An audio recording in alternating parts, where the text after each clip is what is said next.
సముద్రంలో దొరికే ఉప్పు నుండి రోడ్డు మీద నడిచే వాహనాల నుండి ఆకాశంలో తిరిగే విమానాల వరకు అన్ని రంగాల్లో ప్రావీణ్యం కలవారు. రిలయన్స్, ఆదానీల కన్నా కూడా టాటా గ్రూపే పెద్దది. కానీ ధనవంతుల జాబితాలో ఎప్పుడు కూడా ఎందుకు కనిపించరు?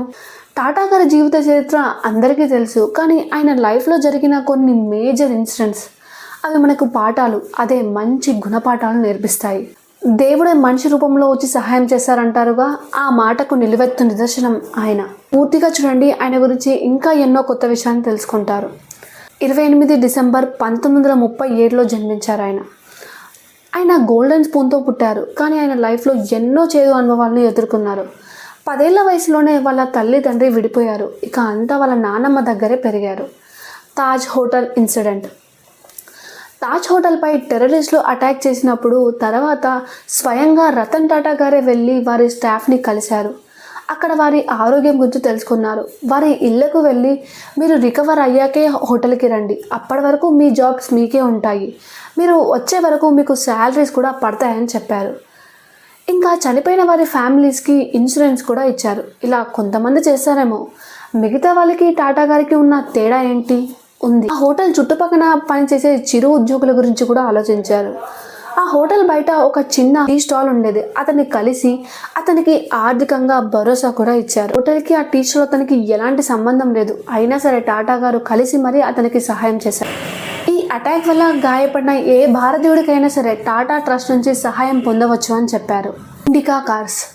మన భారతదేశంలో మొట్టమొదట టాటా గారు ప్యాసింజర్ ఇండికా కార్స్ని ప్రవేశపెట్టారు. ఇది నాకు డ్రీమ్ ప్రాజెక్ట్ లాంటిదని చెప్పారు. కానీ మార్కెట్లో ఇదంతగా సక్సెస్ అవ్వలేదు. అప్పుడు అడ్వైజర్స్ ఈ కార్స్ని అమ్మేసేయండి అని చెప్పారు. కానీ టాటా గారికి అస్సలు ఇష్టం లేదు. బలవంతంగా ఒప్పుకున్నారు. పెద్ద మ్యానుఫ్యాక్చరింగ్ కంపెనీ అయిన ఫోర్డ్కి టాటా గారు వీటిని అమ్మేయాలనుకున్నారు. బిల్ ఫోర్డ్ని కలిశారు. కానీ అప్పుడు ఆయన, మీకు ప్యాసింజర్ కార్స్ పైన నాలెడ్జ్ లేనప్పుడు ఎందుకు మొదలు పెట్టారు? సరే పోన్లే, మీకు ఫేవర్ చేస్తాం, కొంటాంలే అన్నట్టుగా మాట్లాడారు. రతన్ టాటా గారు చాలా అవమానంగా ఫీల్ అయ్యారు. ఒక్క మాట కూడా మాట్లాడకుండా ఆ డీల్ని క్యాన్సిల్ చేసుకొని తిరిగి ఇండియాకి వచ్చారు. ఆ కార్ పైన దృష్టి పెట్టారు. దానిలో ఉన్న లోపాలేంటో తెలుసుకున్నారు. ఇక కొత్తగా ఇండికా వర్షన్ 2 పేరుతో మార్కెట్లోకి కొత్త కారు వచ్చింది. అది బాగా సక్సెస్ అయింది. కానీ 2008లో ఫోర్డ్ భారీ నష్టాల్లో కూరుకుపోయింది. ఇక వాళ్ళు జాగ్వార్ ల్యాండ్ రోవర్ని అమ్మేయాలనుకున్నారు. అప్పుడు టాటా గారు మేం కొంటామన్నారు. అందరూ కూడా బిల్ ఫోర్డ్పై టాటా గారు పగ తీర్చుకుంటున్నారేమో అనుకున్నారు. కానీ టాటా గారు ఫ్యూచర్ని దృష్టిలో పెట్టుకొని ఆ విధంగా చేశారు. టాటా మోటార్స్ని ఇంకా పెద్దదిగా చేయాలనుకున్నారు. ఆయన అనుకున్న విధంగానే టాటా మోటార్స్ని ప్రపంచంలోనే టాప్ కంపెనీస్లో ఒకటి చేశారు. ఆ రోజున బిల్ ఫోర్డ్ ఒక మాట అన్నారు. ఈరోజు బిల్ ఫోర్డ్ కార్లని టాటా గారికి అమ్మేటప్పుడు ఇంకొక మాట అన్నారు. మీరు మాకు చాలా పెద్ద సహాయం చేస్తున్నారు. మనం వెలుతురులో ఉన్నాం కదా అని చీకట్లో ఉన్న వారిపై ఎప్పుడు కూడా చిన్నచూపు చూడకూడదు. శాంతను నాయుడు. ఎవరైనా సరే ఈ ఫోటో చూసి వారి మనవడేమో అనుకుంటారు. ఎందుకంటే వారి ఏజ్ డిఫరెన్స్ అలాంటిది. కానీ శాంతను నాయుడు టాటా గారికి ఫ్రెండ్. అవును, మీరు విన్నది కరెక్టే. శాంతను నాయుడు టాటాలో వర్క్ చేసేవాడు. అలా ప్యాషన్ గల కుర్రాడు. ఒకరోజు ఆఫీస్ నుంచి వస్తుంటే రోడ్డు పైన కుక్క యాక్సిడెంట్ అయి ఉంది. ఎవరో గుద్దేసి వెళ్ళిపోయారు. ఆ ఇన్సిడెంట్ చూసినప్పుడు శాంతను నాయుడు మనసు చాలా కలిసివేసింది. వెంటనే ఆ కుక్కని హాస్పిటల్లో చేర్చాడు. రోజుకి ఇలా కేర్లెస్ డ్రైవింగ్ వల్ల ఎన్నో కుక్కలకి యాక్సిడెంట్ జరుగుతుంటాయి. కొన్నిసార్లు చీకట్లో కుక్కలు అలా రోడ్డు పైన వెళ్ళినప్పుడు మనుషులకు కూడా గాయాలు జరుగుతుంటాయి.